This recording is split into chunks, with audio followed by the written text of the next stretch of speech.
You are not going to believe this one. Years ago, I inherited a 15,000-acre ranch from my grandfather, a quiet stretch of land tucked between the rolling hills of Montana.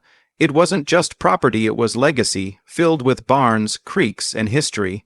I left for a few years, working overseas, but kept paying taxes right on time. When I finally came back, I couldn't believe what I saw: dozens of cookie-cutter houses, paved streets, and an HOA sign proudly standing at the entrance of what used to be my family ranch. Turns out the local HOA had acquired the land through what they claimed was an abandoned property auction, except it was never abandoned, and the deed was still under my name, clear as daylight. When I confronted the HOA president, she laughed and said the land had been repurposed for the good of the community, like she was doing me a favor.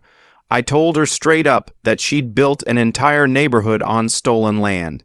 She waved her clipboard and told me to move along before I get trespassing charges. That's when I called my attorney. We dug deep, found the county filings, and proved the so-called auction was never legally recorded. It was a paperwork scam between the HOA and a crooked land agent. When the case went to court, the HOA board sat smug, thinking they'd win. But when the judge read the documents and saw my name still legally on every single acre, their faces dropped. The ruling hit them like a hammer. Everything they built, every single house, every inch of pavement was mine. The entire subdivision legally reverted to me overnight. The HOA president screamed, the residents panicked, and news crews swarmed the place. I could have evicted them all on the spot, but instead, I gave them one choice: buy the land back at fair market value or vacate. Most of them couldn't afford it. They'd bought into a dream built on stolen dirt.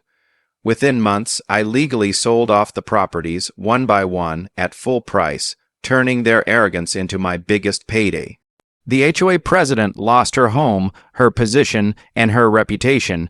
She tried to sue me later, but the court dismissed her instantly with prejudice. The same woman who told me to move along now drives past the land every morning, watching new families live in houses she once claimed were hers to control.